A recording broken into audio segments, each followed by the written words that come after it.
সম্মানিত উপস্থিতি, সূরা বাকারার 129 নম্বর আয়াত পর্যন্ত আমরা আলোচনা করেছি। আজকে সূরা বাকারার 130 নম্বর আয়াত থেকে ইনশাআল্লাহ তাফসির শুরু করব। ওয়ামা তৌফিকি ইল্লা বিল্লাহ। আল্লাহ সুবহানাহু ওয়া তাআলা সূরা বাকারার 129 নম্বর আয়াতের মধ্যে ইরশাদ করছেন, বা'দা আউযু বিল্লাহি মিনাশ শাইতানির রাজীম ওয়ামান ইয়ারগাবু আন মিল্লাতি ইব্রাহিম ইল্লা মান সাফিহা নাফসা। আল্লাহ সুবহানাহু ওয়া তাআলা বলছেন, আর মূর্খ লোক ব্যতীত কে আছে, অজ্ঞান অজ্ঞ মূর্খ ব্যতীত আর কে আছে যে ইব্রাহিম নবীর মিল্লাত থেকে, ইব্রাহিম নবীর ধর্ম থেকে মুখ ফেরায়।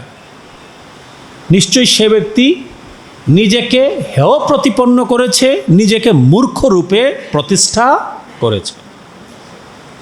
অতঃপর আল্লাহ সুবহানাহু ওয়া তাআলা বলছেন, ওয়ালাকাদ ইসতাফাইনাহু ফিদ দুনিয়া, আর নিশ্চয়ই আমি আল্লাহ ইব্রাহিম নবীকে দুনিয়াতে আমি মনোনীত করেছিলাম, সম্মান দিয়েছিলাম, মর্যাদা দিয়েছিলাম। ওয়া ইন্নাহু ফিল আখিরাতি লামিনাস সালিহিন, এবং পরকালেও তিনি সৎকর্মশীলদের অন্তর্ভুক্ত। বলেন সুবহানাল্লাহ। আল্লাহ সুবহানাহু ওয়া তাআলা প্রথমে ইঙ্গিত করছেন কি, যে ইব্রাহিম নবীর মিল্লাত থেকে, মিল্লাতে ইব্রাহিমী থেকে যেই ব্যক্তি মুখ ফিরিয়ে নেয় সে মূর্খ ছাড়া আর কোনো কিছুই না। অর্থাৎ আল্লাহ সুবহানাহু ওয়া তাআলা এখানে ইঙ্গিত করছেন মূলত ইহুদি এবং নাসারাদের দিকে। কাদের দিকে বলেন? নবী করিম সাল্লাল্লাহু আলাইহি ওয়াসাল্লাম যখন মক্কা শরীফ থেকে হিজরত করে মদিনা শরীফে যখন চলে গেলেন, সূরা বাকারা মদিনা শরীফে নাজিল হয়েছে। কোথায় নাজিল হয়েছে বলেন? মদিনা শরীফে নাজিল হয়েছে। যখন মদিনার আশেপাশে ইহুদিদের যেই গোত্রগুলো বসবাস করছিল তাদেরকে দাওয়াত দেওয়া শুরু করলেন। তাদেরকে কি করলেন বলেন?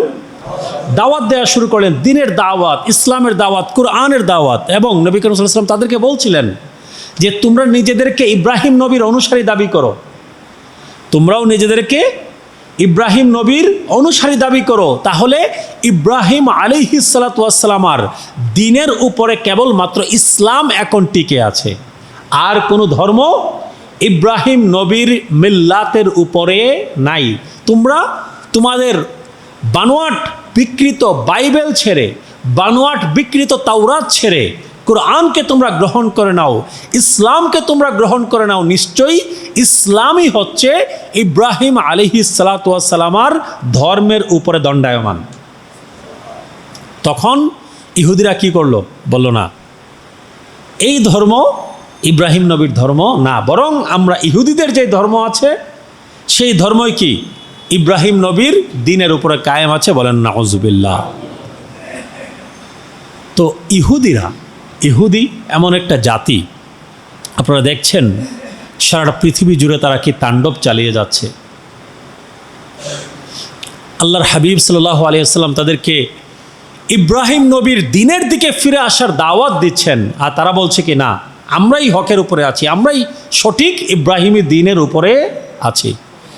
আল্লাহ সুবহানাহু ওয়া তাআলা কুরআন মাজিদে বারবার বলেছেন যে তারা তাদের তাওরাতকে, তাদের আসমানি কিতাবকে তারা পরিবর্তন করে দিয়েছে, তারা বিকৃত করে দিয়েছে। তাদের মন গড়া অনেক কথা, তাদের যে তাদের যে ধর্মবেত্তাগণ আছে, তাদের ধর্মীয় যে ব্যক্তিত্বরা আছে, তাদের মন গড়া অনেক কিছু তাওরাতের মধ্যে ঢুকিয়ে দিয়েছে। তো তোমরা ইসলামের দিকে ফিরে আসো, কুরআনের দিকে ফিরে আসো, আমি নবীর দিনকে তোমরা মেনে নাও, কারণ আমি নবী হচ্ছি ইব্রাহিম আলাইহিস সালাতু ওয়াস সালামার খাঁটি অনুসারী। কিন্তু তারা সেই দাওয়াতের প্রতি কোনো ভ্রুক্ষেপ করে নাই, বরং মুসলমানদের প্রতি ইহুদিদের ঘৃণা, মুসলমানদের প্রতি ইহুদিদের হিংসা দিন দিন শুধু বেড়েই চলেছে। এবং সেই হিংসার বহিঃপ্রকাশ আমরা এখন ফিলিস্তিনে, গাজা এবং রাফাতে আমরা দেখতে পাচ্ছি। এখন ইহুদিদেরকে আসলে কি দোষারোপ করব বলেন? আগে ঘর তারপরে পর, ঠিক না? আগে ঘরের দোষ দেখতে হয়, আমাদের নিজেদের ঘরে দোষ। ইহুদিদেরকে দোষারোপ করব, আগে নিজের ঘরে দোষ। আপনি দেখেন, আমার কাছে খুব অদ্ভুত লাগলো, আব্দুল্লাহ ইবনে উবাই ইবনে সালুল নামে মুনাফিক ছিল, আমরা জানি না সবাই? জানি তোরা কি? খাইবারের যুদ্ধে যাওয়ার আগে নবী করিম সাল্লাল্লাহু আলাইহি ওয়াসাল্লাম, সম্ভবত যতটুকু মনে পড়ছে 5ম হিজরি শতকে, 5ম হিজরি সনে নবী করিম সাল্লাল্লাহু আলাইহি ওয়াসাল্লাম খাইবারের যুদ্ধে যাচ্ছিলেন। খাইবারে কারা বসবাস করত বলেন? ইহুদিরা। খাইবার দুর্গ কাদের ছিল? ইহুদিদের ছিল। মৌলা আলী শের খোদা যেই যুদ্ধে অনেক বেশি শৌর্যবীর্যের প্রমাণ দিয়েছিলেন, সেই খাইবারের ইহুদিদের দুর্গের গেট মৌলা আলী শের খোদা এক হাতে উপড়ে ফেলেছিলেন, যেই গেট পরবর্তীতে 25-26 জন সাহাবায়ে কেরাম মিলেও এক চুল নড়াতে পারেন নাই। মারহাব নামে সেই ইহুদি বীর ছিল মারহাব, এক মানে মৌলা আলী শের খোদা ওনার জুলফিকারের এক আঘাতে মারহাবকে হত্যা করে ফেলেন। তো সেই যুদ্ধে যাওয়ার আগে আব্দুল্লাহ ইবনে উবাই ইবনে সালুল কি বলেছিল মুসলমানদেরকে? বলতো, না না, ইহুদিদের সাথে যুদ্ধে যেও না, পারবা না, ইহুদিদের সাথে যুদ্ধ করা তোমাদের পক্ষে সম্ভব না, তোমরা দুর্বল, তোমরা সংখ্যায় কম। মনে রাখবেন, মুসলমানরা সকল যুদ্ধে সংখ্যায় কম ছিল, শত্রুর সংখ্যা বেশি ছিল সব যুদ্ধে। বদর থেকে শুরু করে আপনি একদম উসমানী খেলাফত পর্যন্ত আসেন, বদর যুদ্ধ থেকে শুরু করে উহুদ, খন্দক, আপনি আস্তে আস্তে খাইবার হয়ে আপনি উমাইয়া রাজবংশ, আব্বাসীয় রাজবংশ, আপনি উসমানীদের পর্যন্ত চলে আসেন। উসমানীর শাসনামল পর্যন্ত যত যুদ্ধ হয়েছে, মুসলমানদের সংখ্যা সকল সময় সকল যুদ্ধে কম ছিল, কিন্তু মুসলমানরা সকল সময় জয়লাভ করেছে। কারণ মুসলমানরা কখনোই শুধুমাত্র অস্ত্র দিয়ে যুদ্ধ করে না, মুসলমানরা ইমানই বলে বলিয়ান হয়ে যুদ্ধ করে। আমার কথা বুঝতে পারছেন? মুসলমানরা শুধুমাত্র অস্ত্র দিয়ে যুদ্ধ করে আপনি কাফের মুশরিকের সাথে পারবেন না। সবচাইতে বড় অস্ত্র লাগবে কি? ইমানের বল। এখন আমাদের মুসলমানদের ইমানের বল একদম নিচে। তো খাইবারের যুদ্ধে যাওয়ার আগে আব্দুল্লাহ ইবনে উবাই ইবনে সালুল কি বলতো? যে ইহুদিদের সাথে যুদ্ধ যেও না, ওদের দুর্গ অনেক সুরক্ষিত, এই দুর্গ তোমরা ভাঙতে পারবে না, এই দুর্গ জয় করা সম্ভব না, তোমরা সংখ্যায় মাত্র 4000, 5000, 6000, ওরা হাজারে হাজার, ওদের সাথে কিভাবে পারবে? ওদের টাকা পয়সা, অর্থ সম্পদ সব বেশি। তার কাজই ছিল কি? সে মুনাফিক সর্দার ছিল, ঠিক না? আব্দুল্লাহ ইবনে উবাই ইবনে সালুল কি ছিল? মুনাফিক সর্দার, মুসলমানদের মনোবল ভেঙে দেওয়া, ঠিক না? এখন আপনি দেখেন, মুসলমানদের মধ্যে একটা দল তৈরি হয়েছে, ফিলিস্তিন ইসরায়েল যুদ্ধ চলছে, গাজার মুসলমানদেরকে কচুকাটা করতেছে ইহুদিরা। এখন বাংলাদেশেরই এক মধু ব্যবসায়ী, সালাফি আহলে হাদিস, সে প্রশ্ন তুলেছে কি, গাজায় গিয়ে যুদ্ধ করার চাইতে নামাজ পড়া গুরুত্বপূর্ণ। 5 ওয়াক্ত নামাজ কোনো মুসলমান অস্বীকার করতে পারবে? নামাজের গুরুত্ব যদি কেউ অস্বীকার করে, সে মুসলমান থাকবে? কিন্তু যেখানে আমার মুসলমান ভাইয়েরা নির্যাতিত, ওইখানে নামাজের প্রশ্ন কেন আসবে? ওইখানে নামাজের প্রশ্ন আনা মানে কি? অন্তরের মধ্যে যে মুনাফিকি আছে বুঝিয়ে দেওয়া। এই সালাফি আহলে হাদিসগুলো, এই মধু ব্যবসায়ী চিনেন, টিভি আপনার মোবাইল খুললেই মধু ব্যবসায়ী সবার আগে আসে। এই মধু ব্যবসায়ী আগেও বলেছে, এবং তার আন্তর্জাতিক যে সালাফি আহলে হাদিস চক্রটা আছে, তারা বলছে হামাসের উচিত হয় নাই ইসরায়েলের সাথে যুদ্ধ লাগা, কারণ আমাদের এত শক্তি নাই, সামর্থ্য নাই, মুসলমানরা দুর্বল। মানে কি? আব্দুল্লাহ ইবনে উবাই ইবনে সালুল সাহাবায়ে কেরামের যুগে যেই কথা বলতো, এই মানুষগুলো এখন সেম কথা বলছে, একই কথা, যে আমরা দুর্বল, আমরা পারবো না, সাবধান, ইহুদিদের সাথে লাগতে যেও না। এটা গেল একটা দিক।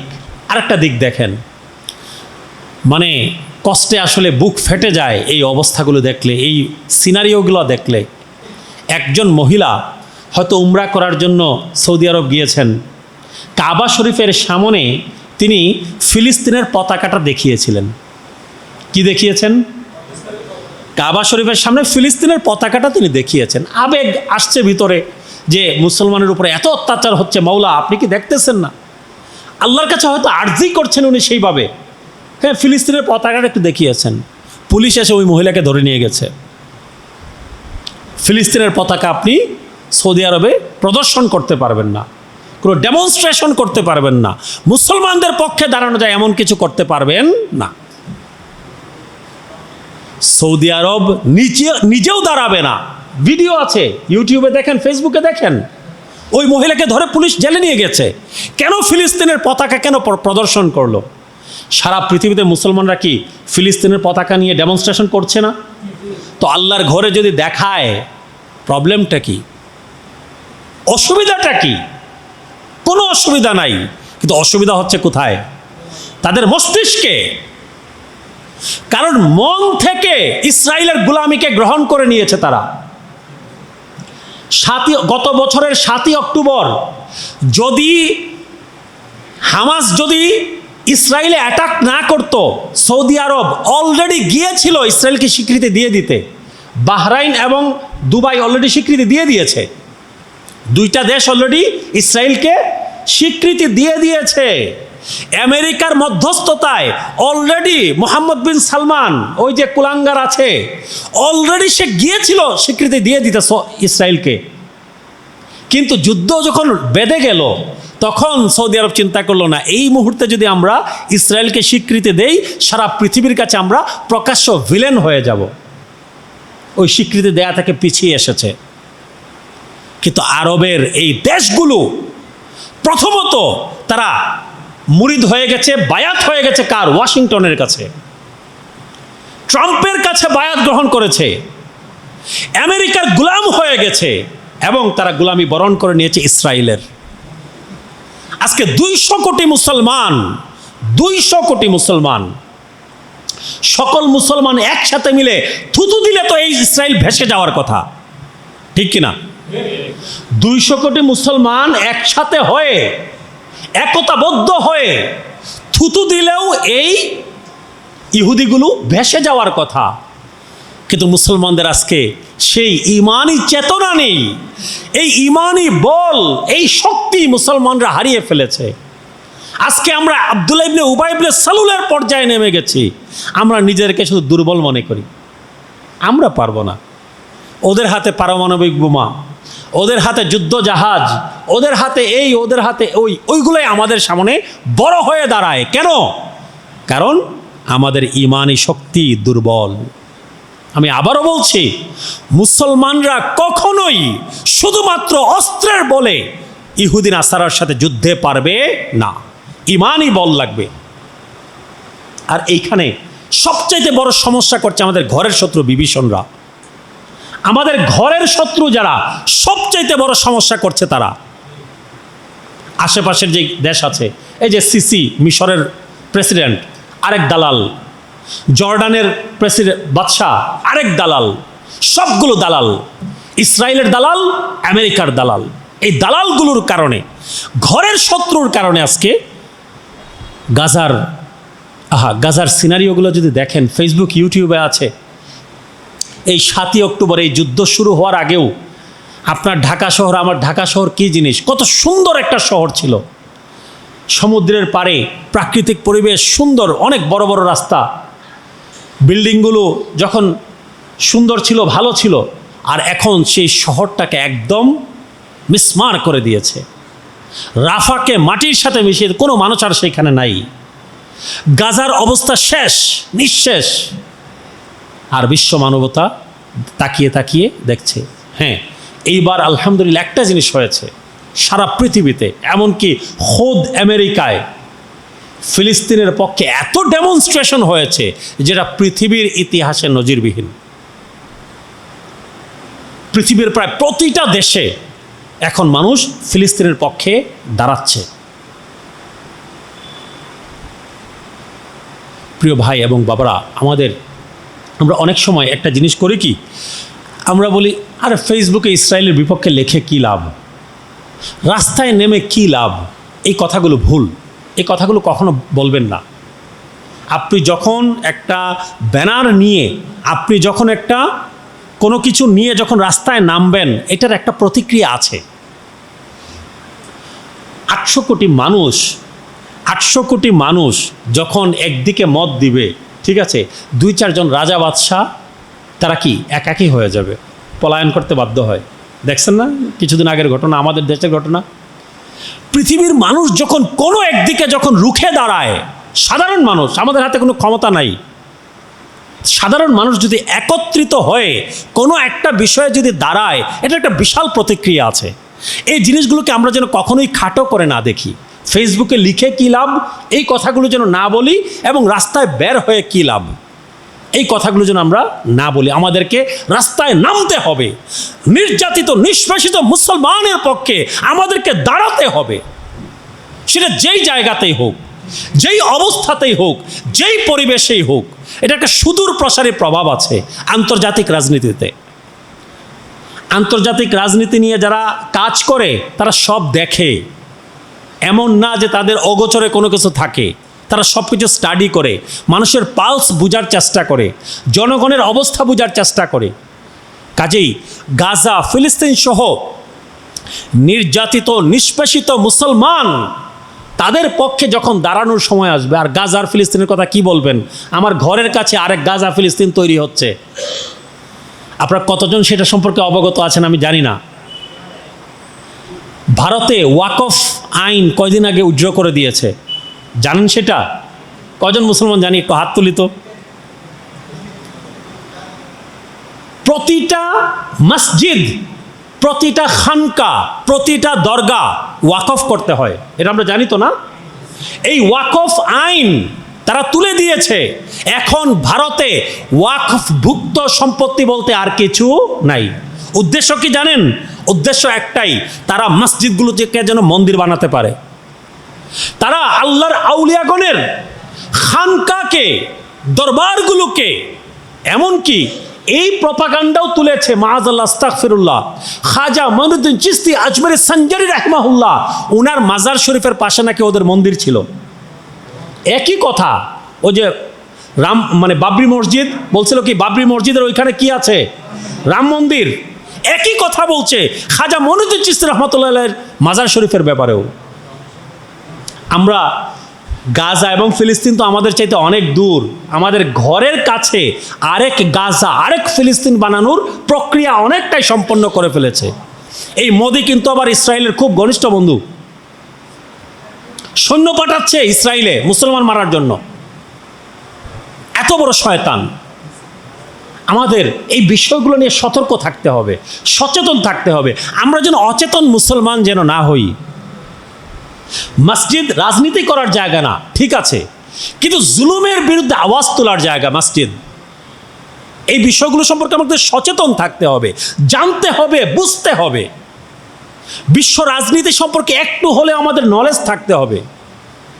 ভারতের নির্যাতিত নিষ্পেষিত মুসলমানদের পক্ষেও আমাদেরকে দাঁড়াতে হবে। এমনকি কবরস্থানগুলো, মুসলমানদের যে কবরস্থান আছে এটা তো ওয়াকফভুক্ত না। এই ওয়াকফের জায়গাগুলো দখল করে তারা তাদের মন ইচ্ছা মতো যা করতে চায় তা যেন করতে পারে, এই জন্যই ওয়াকফ আইন তারা বাতিল করেছে। ভারতে বসবাসরত 25 কোটি মুসলমান তারা প্রতিবাদ করছে, প্রতিরোধ করছে, কিন্তু তাদের পক্ষে বলার মতো আন্তর্জাতিক কোনো শক্তি নাই। যা ইচ্ছা তা করছে বিজেপি সরকার। প্রিয় ভাই এবং বাবারা, মুসলমানদের পক্ষে কথা বলার সময় কোনো কার্পণ্য করবেন না, আওয়াজ তুলবেন। যে যে অবস্থানে আছি সেই অবস্থান থেকে আমাদেরকে আওয়াজ তুলতে হবে। এই আওয়াজ কখনো বন্ধ করা যাবে না। তবে প্রবলেম হচ্ছে, মার্চ ফর গাজা আমরা করছি, মার্চ ফর গাজা আমরা করছি। আমার কাছে মনে হচ্ছে মার্চ ফর গাজার আগে আমাদের মার্চ ফর কাবা সবার আগে করা দরকার। আমাদের সৌদি, এই যে পবিত্র ভূমি, যেই আরব ভূখণ্ড, সেই আরব ভূখণ্ডকে আগে জালিমদের হাত থেকে আমাদের উদ্ধার করা দরকার। এই জালিমদের হাত থেকে আগে আমাদের পবিত্র হিজাজ ভূমি আমাদের আগে উদ্ধার করা প্রয়োজন। এই জালিমরা যতদিন পর্যন্ত আছে, গাজার ফিলিস্তিনের মুসলমানদের ভাগ্য কোনোদিন পরিবর্তন হবে না। এরা শুধুমাত্র দালালির মধ্যেই থাকবে। আল্লাহ সুবহানাহু ওয়া তাআলা তাদেরকে যেন হেদায়াত দান করেন, আর হেদায়াত যদি না হয় আল্লাহ যেন তাদেরকে ধ্বংস করে দেন, এই দালালগুলোকে। প্রিয় ভাই এবং বাবারা, যা বলছিলাম, আল্লাহ সুবহানাহু ওয়া তাআলা বলছেন, হে ইহুদি এবং নাসারা জাতি, তোমরা দ্বীনে হানিফ মিল্লাতে ইব্রাহিমী, ইব্রাহিম আলাইহিস সালাতু ওয়াস সালামের যে দ্বীন আছে, যে মিল্লাত আছে, এই দ্বীন এবং মিল্লাত থেকে তোমরা মুখ ফিরিয়ে নিচ্ছ এবং সেই দ্বীন এবং মিল্লাতের উপরে দাঁড়িয়ে আছেন আমার নবী, আমার হাবিব, আমার কামলিওয়ালা রাসূল। ইসলাম ইব্রাহিম আলাইহিস সালাতু ওয়াস সালামের দ্বীনের অনুসারী, সেই দ্বীনে হানিফের অনুসারী ইব্রাহিম আলাইহিস সালাতু ওয়াস সালাম। সেই ইসলাম থেকে মুখ ফিরিয়ে নেয়া, দ্বীনে ইব্রাহিমী থেকে মুখ ফিরিয়ে নেয়া মানে হচ্ছে নিজেকে মূর্খ হিসেবে এস্টাবলিশ করা, প্রতিষ্ঠা করা। ইসলাম থেকে কোনো ব্যক্তি নিজেকে ইব্রাহিম আলাইহিস সালাতু ওয়াস সালামের অনুসারী দাবি করে যদি ইসলাম থেকে যদি মুখ ফিরিয়ে নেয়, নবী করিম সাল্লাল্লাহু আলাইহি ওয়াসাল্লাম থেকে যদি মুখ ফিরিয়ে নেয়, সে নিজেকে মূর্খ হিসেবে এস্টাবলিশ করছে। কারণ কি? নবী করিম সাল্লাল্লাহু আলাইহি ওয়া আলিহি ওয়াসাল্লামই হচ্ছেন ইব্রাহিম আলাইহিস সালাতু ওয়াস সালামের সত্যিকারের অনুসারী।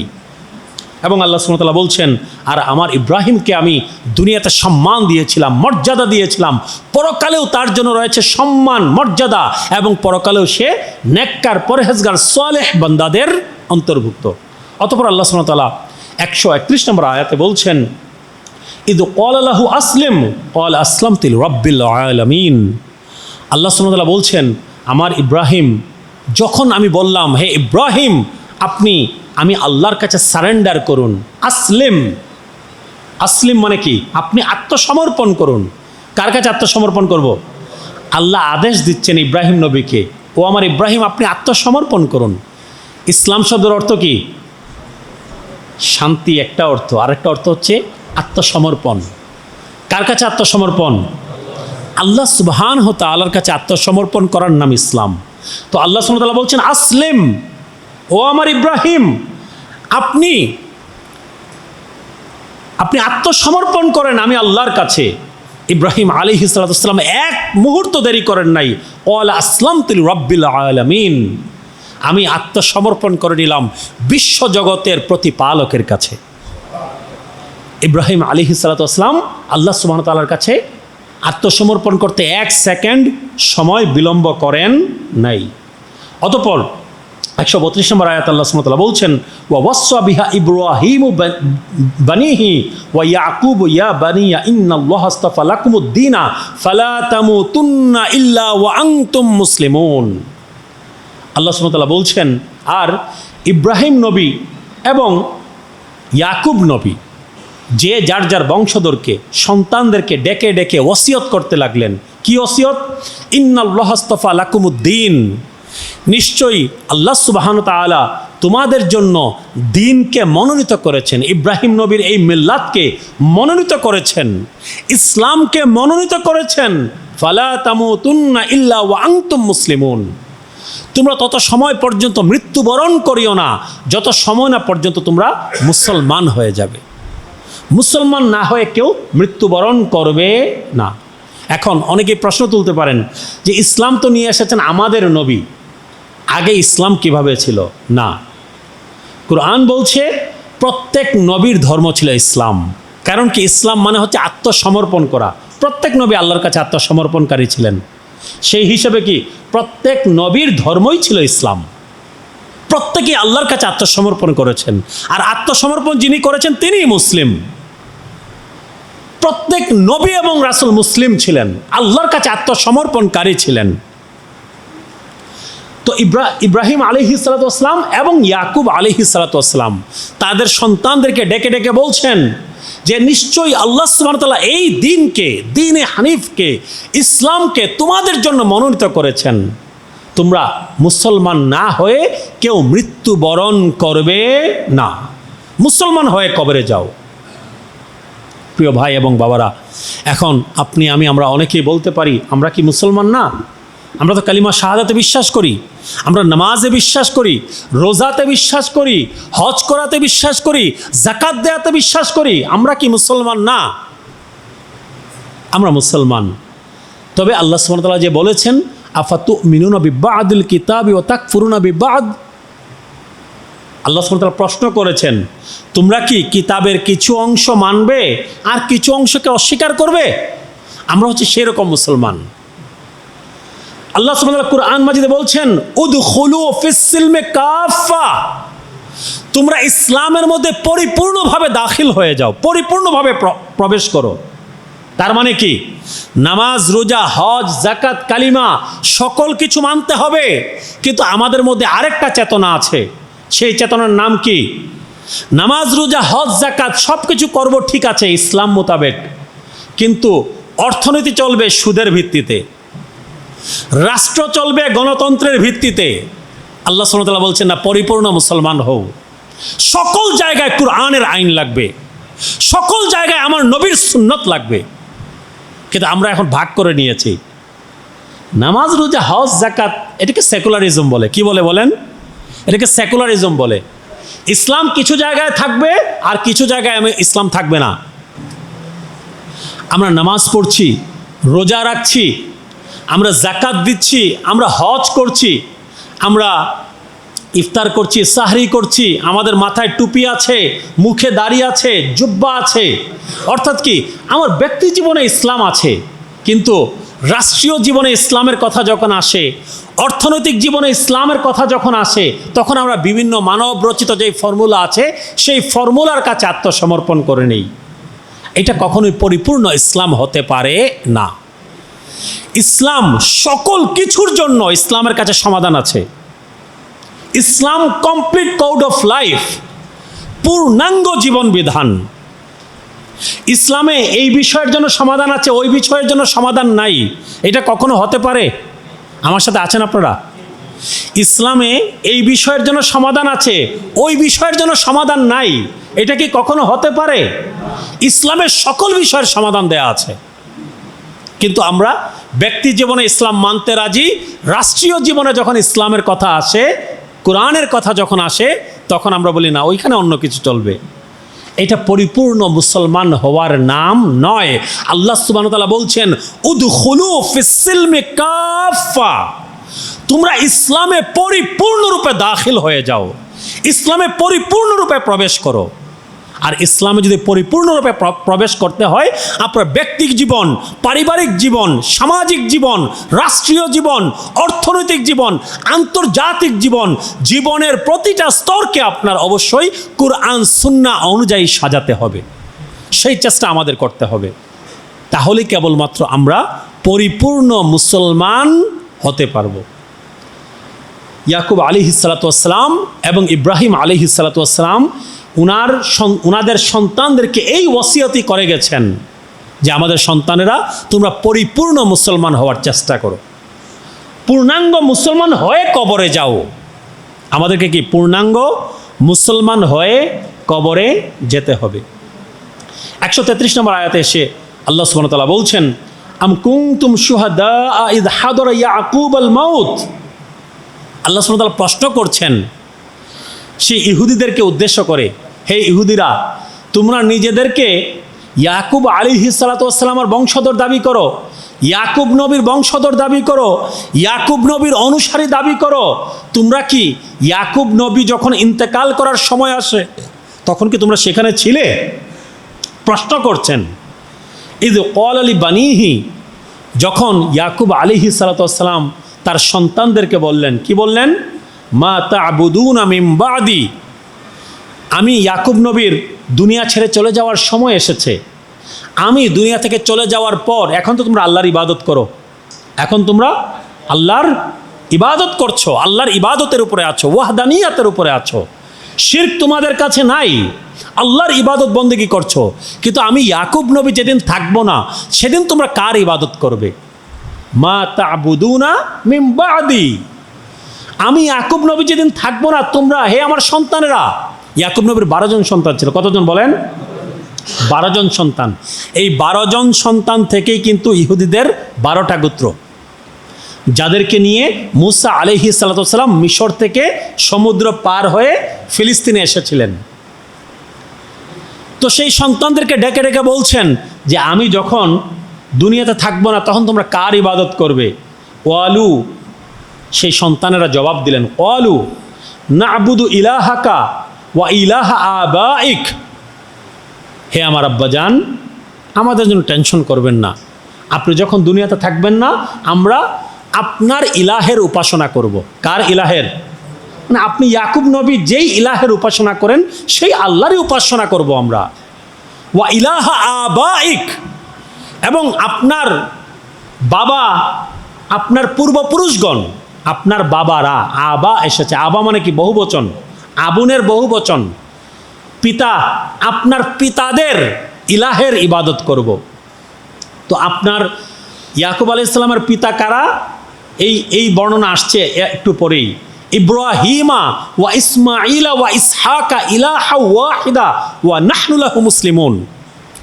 ইয়াকুব আলাইহিস সালামের সন্তানেরা খুব সুন্দর করে জবাব দিলেন, হে আল্লাহর নবী ইয়াকুব আলাইহিস সালাম, আপনি যখন দুনিয়াতে থাকবেন না, আপনার ইলাহ, আপনার আল্লাহ এবং আপনার পিতাদের আল্লাহ, ইব্রাহিম নবীর আল্লাহ, ইসমাইল নবীর আল্লাহ, ইসহাক আলাইহিস সালামের আল্লাহ একজন, আলাদা কেউ না।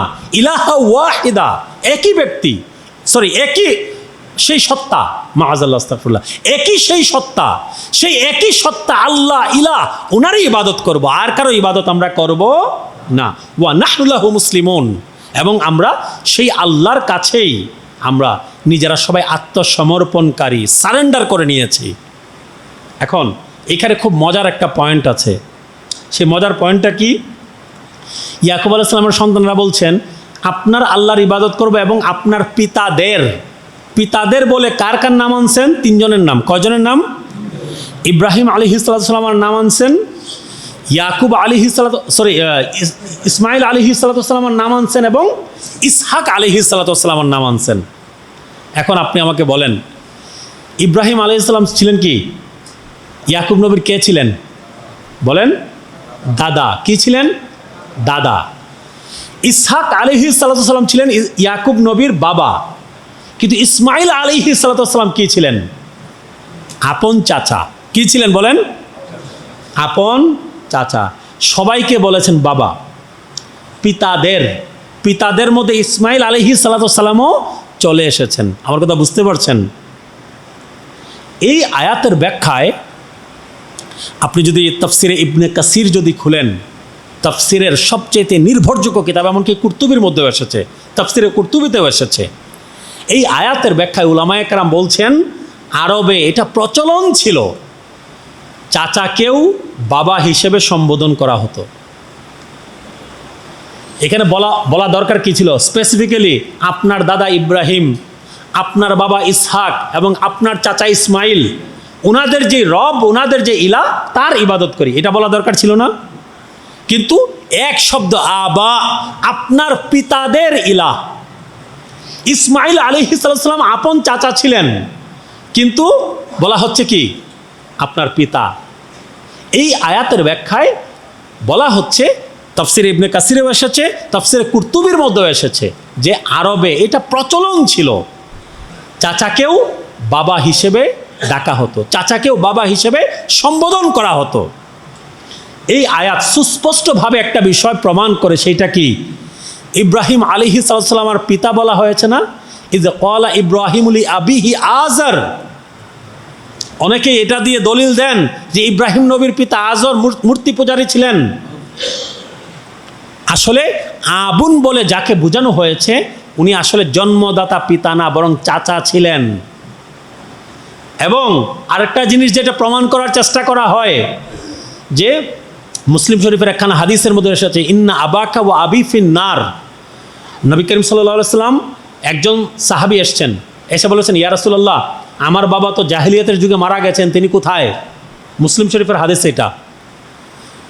নবী করিম সাল্লাল্লাহু আলাইহি ওয়াসাল্লাম বলেন, ফিন্নার, তোমার বাবা জাহান্নামে, কারণ তোমার বাবা ইসলাম আসার আগেই মারা গিয়েছে। ওই সাহাবী খুব মন খারাপ করে চলে যাচ্ছেন। নবী করিম সাল্লাল্লাহু আলাইহি ওয়াসাল্লাম ডাকলেন, এদিকে আসো। তো মন খারাপ করার কিছু নাই, ইন্না আবি ওয়া আবাকা ফিন্নার, আমার আব এবং তোমার আব দুইজনেই জাহান্নামে। মুসলিম শরীফের হাদিস। এখন একদল মানুষ এই হাদিস দিয়ে দলিল দেয় যে নবী করিম সাল্লাল্লাহু আলাইহি ওয়াসাল্লাম এই হাদিসে বলছেন ওনার বাবা, ওনার জন্মদাতা পিতা জাহান্নামী, বলেন না মাআযাল্লাহ। এখানে চাচা বোঝানো হয়েছে। আবুন দ্বারা চাচাও বোঝায়, আরবিতে আবুন শব্দ দ্বারা চাচাও বোঝানো হয়।